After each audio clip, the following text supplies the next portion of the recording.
Greetings, Starfighters. Fingers crossed this is coming out in February instead of March. I'll get into that at the after the countdown, but season 11 wrap-up episode for the Burt Reynolds collection, and I mean, I kind of knew coming in because of the nature of these Mill Creek sets that I probably wasn't going to get anything like as good as Smokey and the Bandit or All Dogs Go to Heaven or heck, even Boogie Nights. I mean, granted, Burt was a supporting role in that movie, but you get it. But, I thought maybe there'd be a sleeper in here. I have actually genuinely enjoyed some movies that end up on these little collections. But alas. In fact, were it not for the last act of the movie that's going to get the Best in Set title for this season, I finally would have been able to put to bed the debate between... So if you're kind of new here, what I do at the end of in these season wrap-up episodes is I watch each season is I watch all the movies in a set, kind of like this one, and then rank them from worst to best. And for a while, the two best in set movies that were kind of vying for the position of worst of the best, which is a sentence I can say, ain't English a fun language, were The Killing Machine from season 4 and Last Christmas Home from season 8. And I almost thought I had one that would actually top both of those. Well, top. For a new worst of the best. But then the ending had to go and actually be kind of good. But anyway, so those of you who might be seeing one of these wrap up for the first time, I just kind of explained it. But with the countdown, at the end of the countdown, I will be announcing the set chosen for the next season. I got it right here. And also, we'll be showing off the title card for the next season. I'm going to go ahead and say right now, title card for the next season is being designed by Magdalene Rose again. She did the title card for the season you are currently watching the wrap-up for. Unfortunately, because around the same time that I commissioned it, she suffered a bit of a family tragedy, so that may be why this episode is posting in March instead of February, because I wasn't going to rush her. She's been through... I mean, a lot of us have been through a lot, but she in particular has been through a lot for the past few years, and I care about her a great deal, and I don't want to rush her. So if this episode doesn't get to be put up until March, it doesn't get to be put up until March. If you are seeing it in March anyway, but it came out in February, what took you so long? I'm kidding. I know how the internet works. Sometimes people don't see videos for years. I mean, believe it or not. Okay, bit of a side tangent here. Sorry. For the past, however long, I'm bad at math. However long ago season 2 was, I did a double feature episode for 2 movies because one was a direct sequel to the other, which doesn't usually happen on this show. Savage Beach and Return to Savage Beach. That has consistently, ever since that episode came out, been the most watched video of every year. Every year when, YouTube sends me, hey, these are the videos that people watch the most in calendar year 2022, 2023, 2024. The Savage Beach, Return to Savage Beach episode has gotten the most views every single year. I have never had a video that was released none of the videos I released in 2024 got more views that year. None of the videos I released in 2023, so on and so forth. So I know that people will be seeing my videos late. Anyway, please watch more videos than the Savage Beach, Return to Savage Beach episode, because it's not that I'm not proud of it, it's just that it has the worst audio of any episode of this show, and to this day, my editor and I still have no fucking clue how that happened. Because we were using the exact same equipment as the episode before it and the episode after it, and those both sound better. It's why I ended up actually having to pay someone to professional subtitles, well, professional closed captions, I should say, for that episode. Anyway, enough about that. I'm just putting it off because most of these movies are terrible, and the one that is the least terrible, really only just barely. Anyway, yeah, okay. Our countdown voice for this season, we always have a different countdown voice for each season. This season we're being joined by The Real John, Reel. Link to his YouTube channel will be in the show notes. He has a show called Deer and Projector Lights, although there is a non-zero chance that by the time this episode goes up, he'll have rebranded from a deer character to an ankylosaur character. Not my show, not my business, not my circus, not my monkeys. Anyway, yeah, so Magdalene Rose returning as title card artist. Real John, watch doing the countdown voice. Check out his channel. Yeah, let's go ahead and jump into the countdown for season 11. Sorry about the awkward cut. I burped. Let's get into counting down season 11. Number 4, The Man Who Loved Women.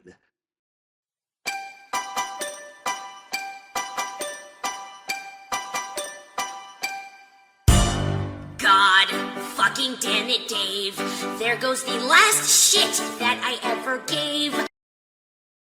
Number 3, Physical Evidence. Oh boy. This movie was so dull. And you know, I just gotta say it, that's pretty much all on Teresa Russell.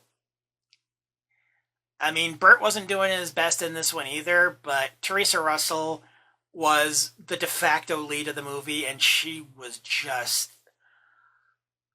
Honestly, I think phoning it in might be overstating it. It's like she didn't even... It's almost like she didn't even want to be there, or that they were basically just filming her test reads and decided to go with that take instead of one of the real ones or something. Just... Honestly, if she had actually acted better or at all in this movie, I might be able to let some of the problems with the plot slide, but the fact that she is just so lifeless, like she's a robot trying to pretend to be a defense attorney, it just doesn't work. It is so dull. It is so dull. One point I will give to the movie, I mean, none of these, I think only the last movie of the set was a comedy. It was intended to be a comedy. But probably my favorite joke of any of the movies in this one, okay, the previous movie was, I think, meant to be like a dramedy kind of thing, but my favorite joke of any of the movies of this season came from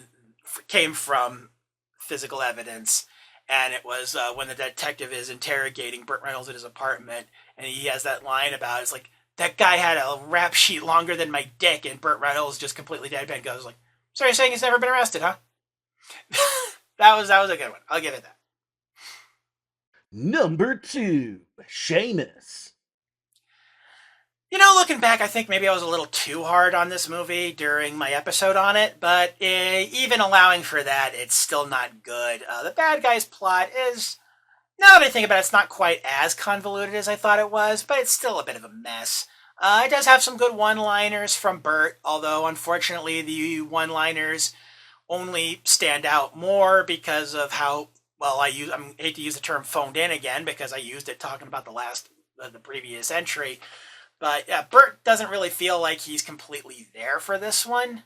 I mean, he has some good scenes in it, but it's just the fact that there are other scenes where it seems like he's barely even there for the paycheck.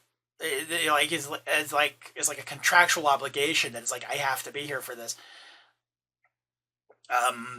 Doesn't help. I mean, the few scenes where he's good keep this movie from ranking lower than Physical Evidence, at least, but that's about all I can say for that. I mean, it's also kind of noteworthy that this movie was the first film to feature noted character actor John Glover. But apart from that, there's really not much. There's not much there. Again, still better than Physical Evidence, because at least it's not good, but it's not a slog. Yeah. That's really all there is to that. Number 1, switching channels. I mean this in the most southern way possible.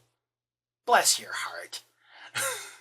This movie clearly had ambition. It really, really wanted to be something. It wasn't this movie. I don't think the people making this movie were like trying to make a tax write-off or trying to fulfill a contractual obligation so that they could leave the studio and go work somewhere else. It's not. This isn't like this doesn't feel like an Edward Norton and the Italian Job remake kind of deal. But it doesn't really succeed at either of the things it's trying to do, or at least either of the things I think it's trying to do, and one of those is trying to be like the classic screwball comedies of the 30s and 40s and have something serious to say about the state of journalism. The former, because most of the jokes don't really work, at least not until the climax of the movie, where it starts to get genuinely funny. Credit where credit's due. It's just a shame the whole movie couldn't have been like that. And then it kind of tries to have it both ways about journalism. I talked about it a little bit in the episode itself. It reminded me of how Streets of Blood, the Wurstenset movie from season 4, funnily enough, kind of wanted to have it both ways about police brutality. In that movie it was trying to condemn police brutality while the heroes of the movie who we're supposed to be rooting for are just flagrantly engaging in it. I will say switching channels is not quite as egregious in that regard in terms of trying to be against something while having its heroes engaging in it. It's just kind of messy. Yeah, definitely more. Streets of Blood was definitely hypocritical. Switching channels. Sorry, Switching Lanes is a completely different movie. Switching channels is just kind of inept.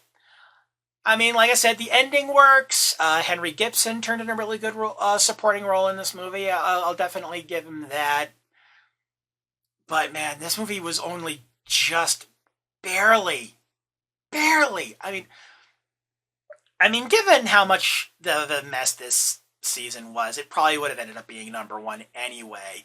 But I think it would have been a much closer fight between it and Seamus were it not for that ending. Maybe other people will watch it and get something out of it. That's fine.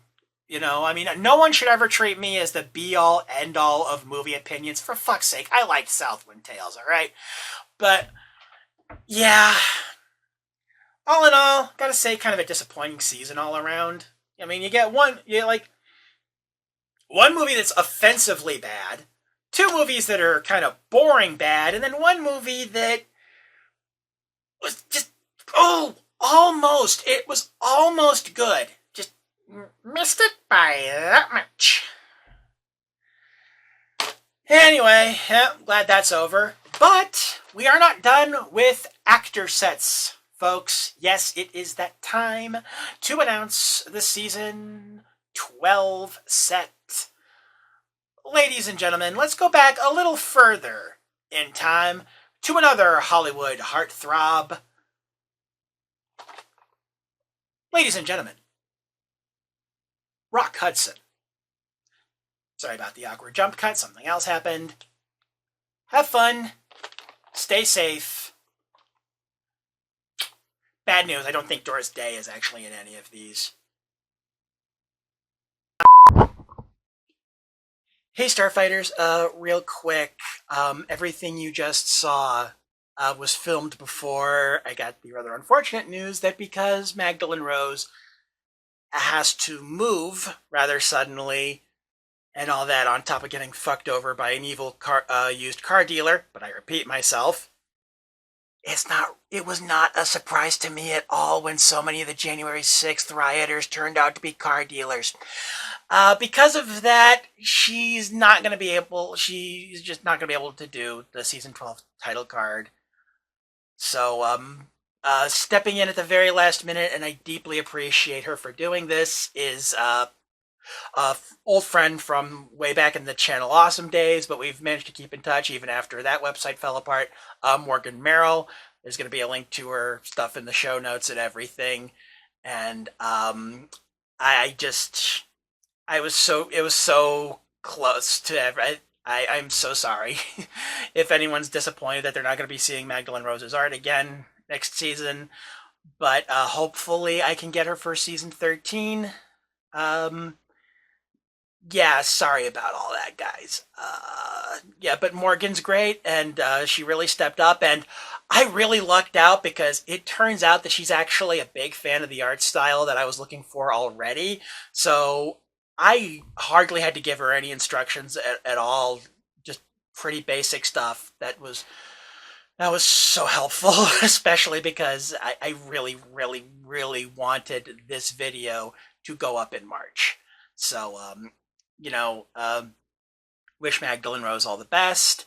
Uh, you know, go check out Morgan Merrill on Blue Sky. She posts a lot of like fan art for like Persona and stuff on there. And yeah. Yeah. See you next season. And in case you missed it, yes, the Rock Hudson collection. Have again once again, have fun and stay safe. Bye.